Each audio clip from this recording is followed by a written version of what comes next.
most of us will walk away with some sort of negotiation, right? Of like, take what you like and leave the rest, or see what you see on screen and internalize it in some way. And that's when it becomes the damaging part. Again, you have an illusion and you have the truth. Sometimes people internalize the illusion, and it's usually the people who are not represented on screen. It's the people who have to reach for that story and say, well, I'm not represented on screen.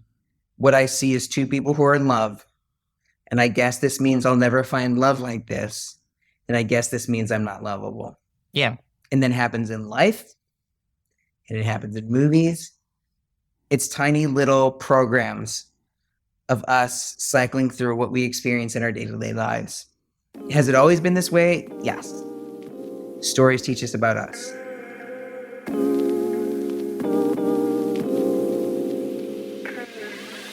Hello, happy days. Welcome back to That Can't Be Right, a podcast about exploring structural wrongs, cultural oddities, and wild opinions. I am your host, Ryan.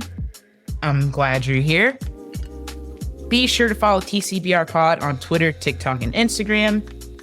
Best ways to support the podcast: listen what you're doing, thumbs up, tell a friend, leave a review, and then donate at Venmo at TCBR Pod if you're so inclined. Let's introduce my guest for the episode.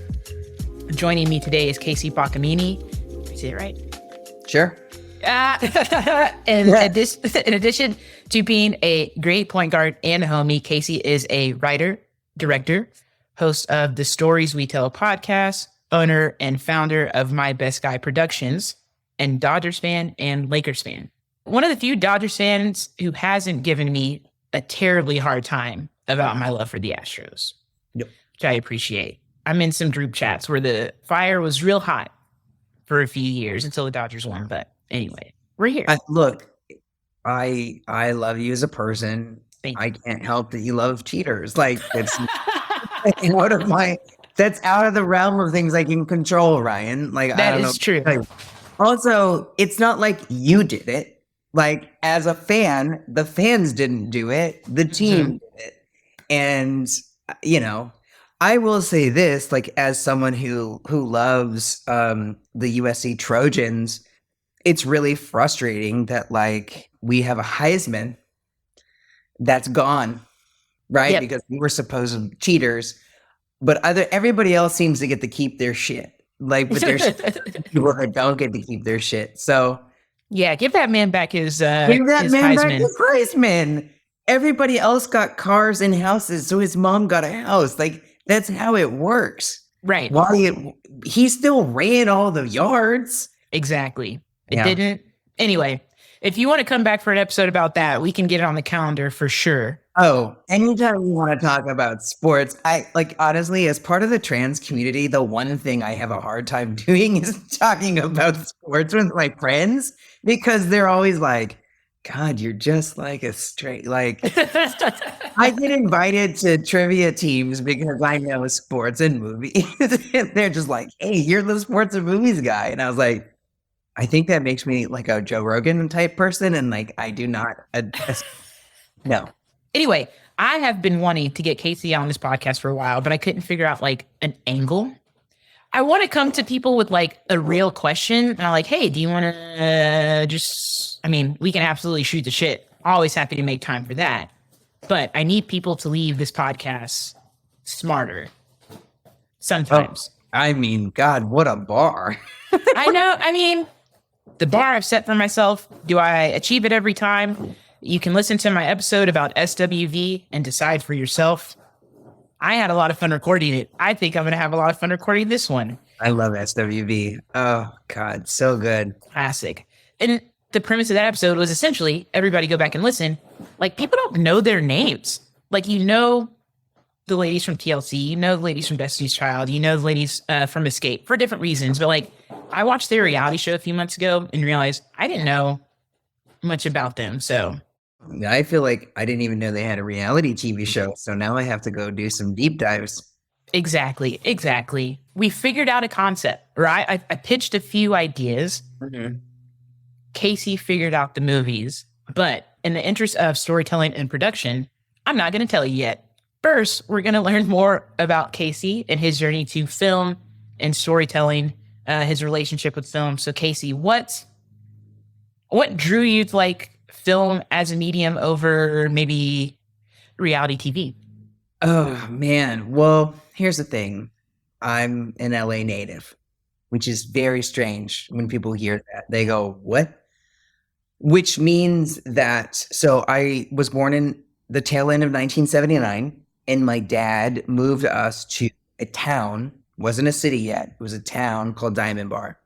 And the reason why he did that is because it was the only town that had this thing called cable TV. And he was my mom and my dad. My mom passed away in 2014. So when I say my mom or my dad, just know that's why I kind of talk more about my dad than my mom. They was obsessed with movies. Obsessed. We saw a movie every week. My dad still sees a movie every week. And he moved us to a place where they had cable TV because you can't separate music and movies. So every morning I woke up to either the radio, right? Because he would be blasting the radio through the house, or MTV would be on. And MTV is basically just like mini movies, right? That's functionally what it became.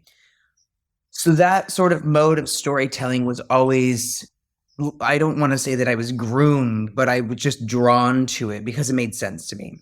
I dream in narrative, right? I daydream in narrative. It's just the way that my mind kind of works. And so when I think about stories or things, like they always come up as movies first. I think it's a very specific way of getting a story told. Whereas TV, well, reality TV to me is something very different, right? So reality TV to me is something that is not based at all in reality, especially because I was on a reality TV show. And so I'm like, I can tell you that it is real, except for when you're entering and exiting a building or when you're going to sleep. Because you still have a microphone on and there's people standing in your bedroom, right? That's not real. When you're entering and exiting a building, you do it twice. You do it once on the interior and once on the exterior, but everything else is sort of like, go. And then the interviews are very canned, and that gives context. So even the structure of reality television is just like, if you know anything about filmmaking or storytelling, you can see the way that it's constructed. Right? So, but movies, because they've been around for just over 100 years, that is the way in which we have learned to consume storytelling. And you can understand by looking at the history of movies and by looking at the stories they tell and by looking at the genres, you really understand how people can use codes and signifiers and lighting and shade to really tell multiple stories at once, right? First, you're creating an illusion, which is the actual filmmaking. And then through those codes and signifiers, you're actually signaling, hey, this is how we're building this illusion. And so that concept, right, that layering of information is what led me to choose the movies that you asked me to choose. Because that's functionally also what my podcast is about. I have a background in film theory.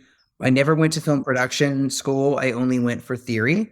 I was a poetry major in college. I never got into the poetry major because the guy did not like my poetry. Also, I was not a very attractive femme. Seemed to be what he gravitated towards. Completely gross. And so my advisor, instead of advocating for my behalf, my advisor was like, well, just pick a new discipline. So I walked into a film class and I fell in love. But I've always written movies in my head, that form of storytelling, because it really does dissect Americanism. It is our form of it's a form of American storytelling. It's how we it's how we tell our history. I love that. One, I wish I could take credit for being super smart and remembering you were on a reality show when I asked that question, but literally it was inspired by SWV. But I love that you made that connection. And then 2, boo on your advisor and that professor. 3, when you read other books, is that how you're imagining things? I've been reading this kind of sci-fi fantasy series, and like with every description, like piece of storytelling, I'm like, oh man, I'm imagining it. I feel like I'm imagining it as a TV series because I want them to be able to tell the whole story. But is that how you read and consume like written media? Yeah, it's harder with written media. When I listen to songs, when I listen to music, I immediately start writing a movie in my head about it. Always. It is a little bit harder with books just because I try to do the thing where I have ADHD. I got diagnosed, I don't know, like 3 months ago at 43.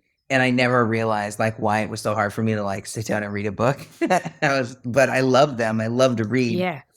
And so I'm so focused on like digesting the words that it's hard for me to kind of go beyond that. But in music, I just have the free form to just experience.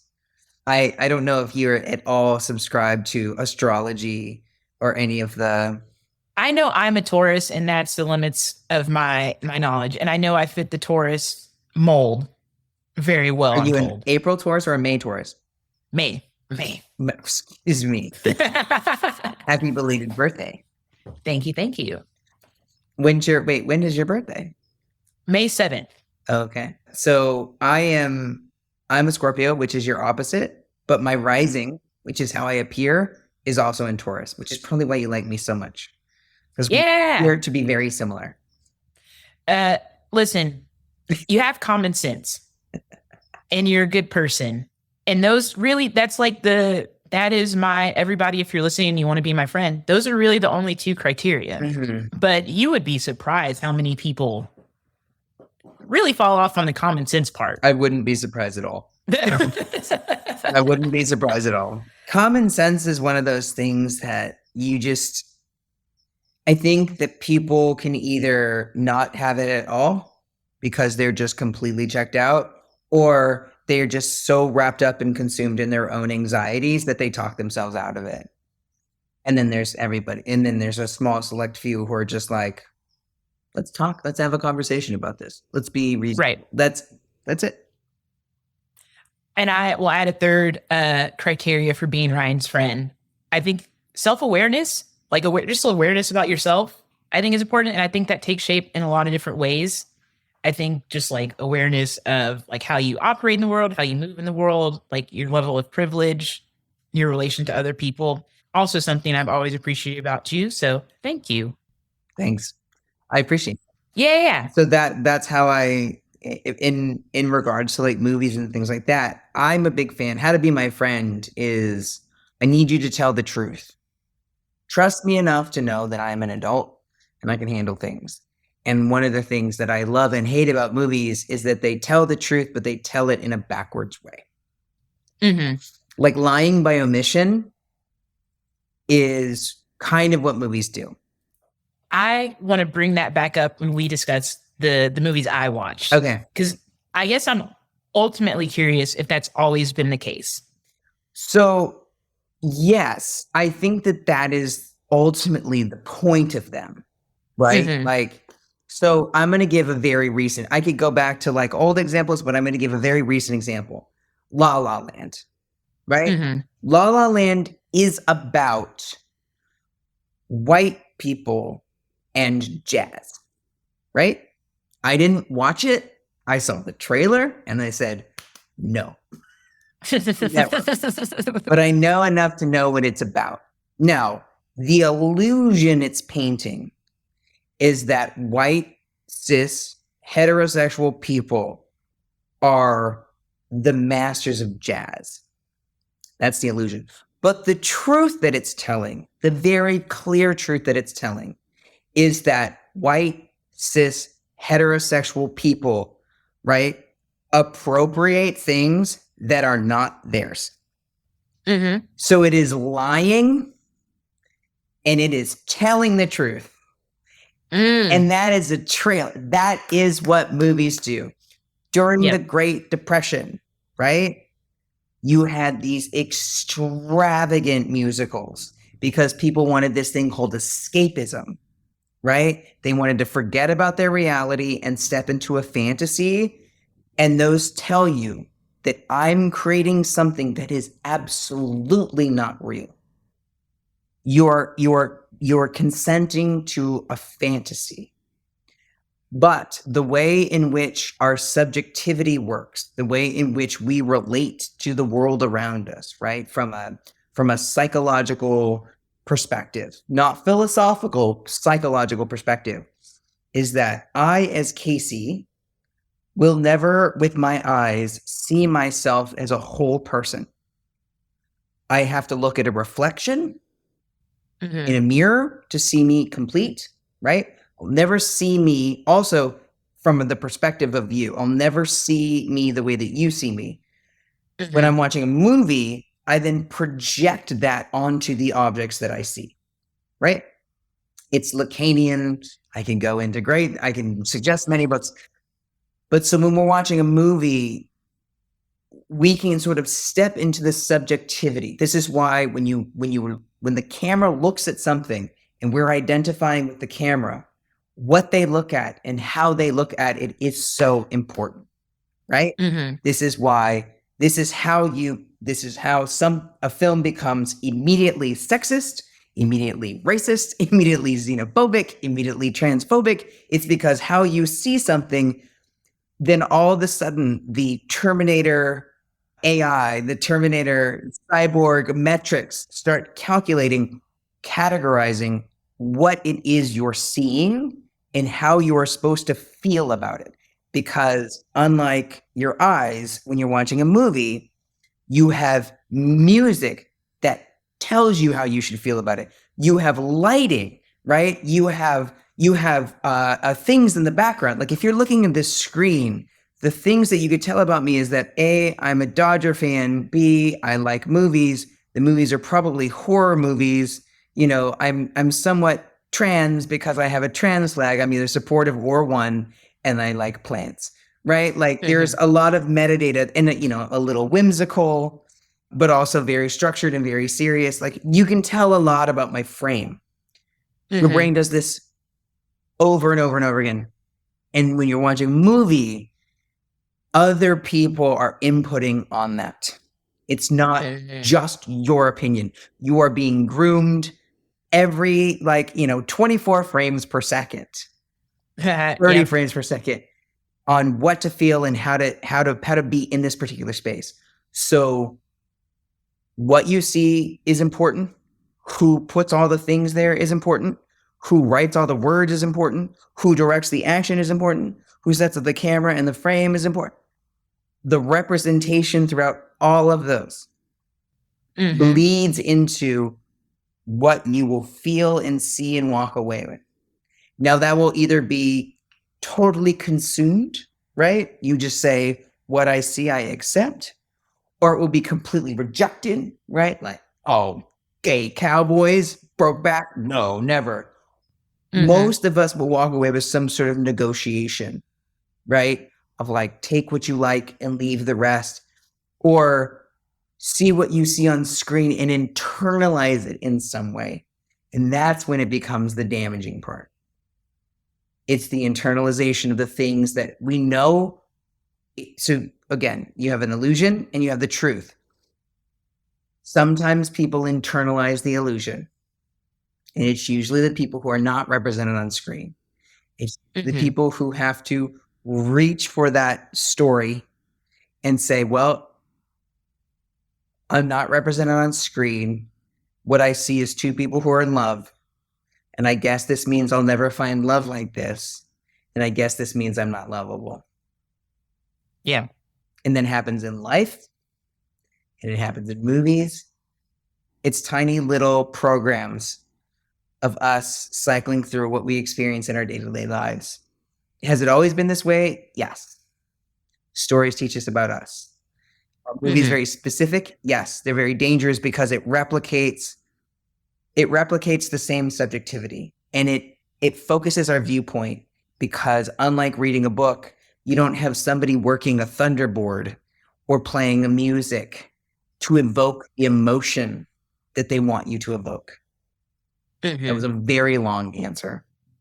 No, I'm learning. I haven't taken a film theory class, so this will be the very abbreviated semester, but I'm with it. Like I said, can't wait to follow up on the specific movies, but want to talk a little bit more about your experience with movies. Just like some very kind of lightweight questions. Yeah. Like first film, you're like, man, I love this. I'm gonna watch it over and over again. Purple. Now you know every word. Purple Rain. Rain. Love it. Saw the movie theater when I was 4, way too young. Obsessed. Prince, still to this day, is my all-time favorite. Love it. And what a soundtrack. What a guy. Yeah.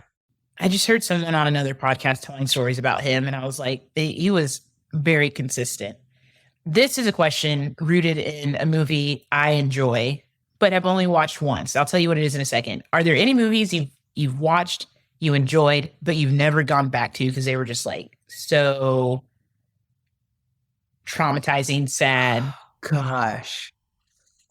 I watched Dunkirk. Mm-hmm. And I was like, it was incredible. I needed a Xanax. Yeah. I never need to watch that movie ever again. Ditto Uncut Gems. Like, I don't need to do that again. I hadn't put that one into the category, but I also haven't watched it since. So I will add it. Yeah. $1 Million Baby. Yeah. Yeah. Once.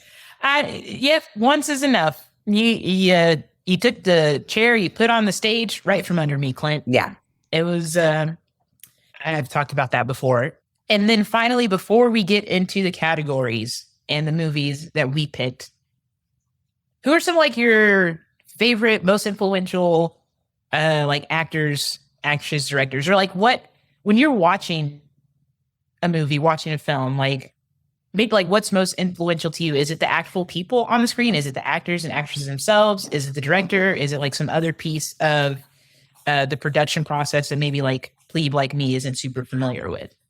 Honestly, it depends. So my 2 favorite directors of all time are Alfred Hitchcock and Stanley Kubrick, which are very different filmmakers. And I will say, I look right in line. I really love Jordan Peele. Really. I mean, but you can see Alfred Hitchcock and Stanley Kubrick in Jordan Peele's work. So I always like to kind of go back to the source there. Although you can't divorce the take that Jordan Peele has because of the intersectional lens, right? What he brings to all the genres he touches is specific, which I absolutely love. So I think one of the things that I really enjoy is like if I can see someone's perspective, I love that, right? Like everybody loves the Wes Anderson aesthetic, but for me, I've never been a huge Wes Anderson fan because that's an aesthetic. That's not a perspective. Alfred Hitchcock to me has a very clear perspective, is that he believes that people do bad things, and he has a lot of fun with that. He has a lot of fun punishing the people who do bad things in movies in ways that are very satisfying to the audience. And I find that to be wickedly delightful. And I think that's what most people really enjoy about his films. Whereas Stanley Kubrick really likes to like expand and spend a lot of time and energy pulling apart these really intricate parts of the human condition, right? Like all of his movies are really, if you talk about like what is The Shining about, you're like an alcoholic husband who kind of goes crazy. You know what I mean? Like when you think about what The Shining is, you're like, God, that is just like a pull apart dysfunction. It's just like, and it's very simple. It's a story between a husband and a wife, and one of them is an alcoholic, and one of them is untreated Al-Anon. And every person who has, I'm an Al-Anon, and every person who is an Al-Anon knows the extent of what it's like to just ignore and ignore and ignore and ignore. And then all of a sudden your life has become very unmanageable. And then now it's at risk. Brilliant. It's brilliant. So I love those 2 things. So I think that's really the one thing that I look for in actors. I love Mia Nicholson. I love Mia De Niro. It's the people who make me feel ways that I have only thought and suppressed, and they give me license to experience that, like expelling that emotion in a way that is safe. Mm-hmm. It's funny. Should have known I was trans from a long way ago, because I think a lot of people relate to Viola Davis or Meryl Streep for their or Sally Field, for their immense. Kerry Washington is also incredible at it. Their immense ability to just sort of like emote and just express in a safe way that most women never feel like they're safe enough to do. And I feel like I've had that in certain ways from the male characters that I've watched. But like the unfortunate thing about the representations of men in movies is that very few of those performances are not violent. Mm-hmm. There's like the tropes for the roads for emotional expression for characters written as men, we'll say it that way, leave little license for nonviolent emotion. And it really, you can see it in patriarchy. It's the point of patriarchy, right? Right. And that, not something I ever considered, but it's so true. You don't, like, Viola Davis specifically is very famous for like that snot-nosed cry. No. She's incredible. Right. He is the most, I've never seen anybody look so beautiful, so distressed. Just, snot, like so beautiful, yet so like traditionally ugly in that sense of like falling apart. It's amazing. Amazing. Yeah. And when I think about the other examples you gave, especially like De Niro, Pacino, any of those people, it's like very violent, very aggressive expressions of emotion. Can't wait to watch films from you and from others that flip it on its head. Yes, that is the point. In the last episode of my podcast, there's 2 seasons. The second season is all about what movies teach men about being men. And I basically pitch Die Hard, but from the perspective of John McClane from healed masculinity as opposed to toxic masculinity. I think it makes for a much better film. I think he has great potential to be not Bruce Willis, sadly, because of his disease, but I think there's a wonderful opportunity to retell Die Hard from a perspective of like a guy who's just really trying, as opposed to like this cop who just takes matters into. I'm done with cops taking matters into their own hands. Does not work. Yeah, I'm done with that. Move on to vigilantes. I'm done with all of those TV shows. It's weird that Ice-T is one of those cops on TV and yet sings so. I find it to be wholly ironic in a way that's not funny at all. Like, yeah. Don't need cops. Don't need vigilantes. Nope. We're over that. We're over that. One last very silly question: when watching movies at home, subtitles or no subtitles?